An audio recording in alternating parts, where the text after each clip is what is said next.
Today I wanted to talk about one of the most important whitetail habitat features that you can install on your land. It's a phrase that I coined about 15 years ago and started talking about at that time and describing it.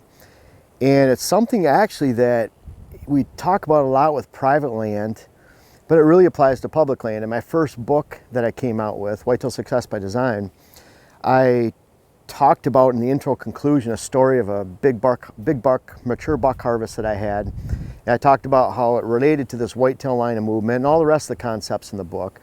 In the conclusion, I revealed that that buck movement and that whitetail line of movement, that perpendicular access to come in and hunt, that depth of cover that was needed, that it was actually a hunt on public land. Because I'm just trying to basically duplicate what I've seen on public land and scouting whitetail properties around the country, where deer move on a daily basis during the daylight hours, and you're trying to encompass that movement, you're trying to define that movement, and it doesn't matter if it's on public land or private land. The only difference is on private land, you can actually do the work to improve it. So a whitetail line of movement, very important.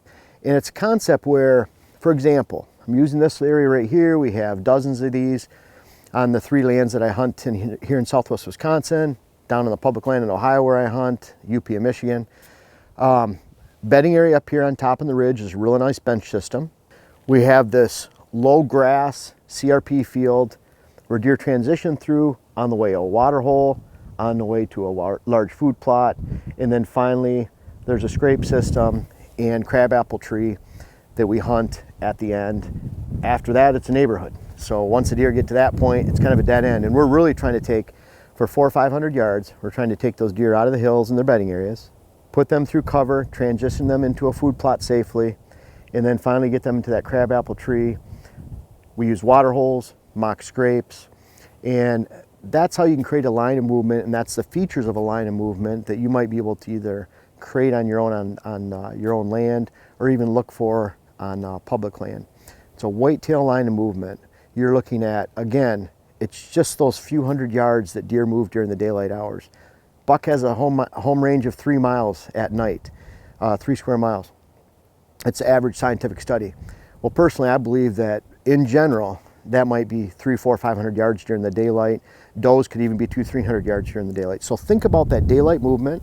Think about putting those pieces together. And when you define that movement, great things happen for your hunting opportunities. For example, during the rut, you can slip in behind that back bedding area, which would be at the end of the movement. That's where the mature bucks bed, and you can hunt that in the morning. You can hunt the sides of the movement for daytime movement to feeding in the afternoon, movement back to bedding in the morning. Cruising during the rut, you can hunt those middle stand ranges. And then finally, the closer to food that you get, then we had some great hunts out here last year for some evening sits over food, and that's where you have your stand locations that you can take advantage for evening hunts. So morning hunts back in at the end of the start of the movement, end of the movement, whichever way you look at it in those bedding areas or behind the bedding areas. Those intermediate stand locations for cruising, movement to bedding or from bedding in the morning or afternoon. And then finally those food source movement stands. But it all starts with defining that whitetail line of movement, whether you're recognizing it and scouting it on public land or you're actually creating it on the land that you own. Try a whitetail line of movement this year, and I don't think you'll be disappointed. It's a very important feature, and it just simply works.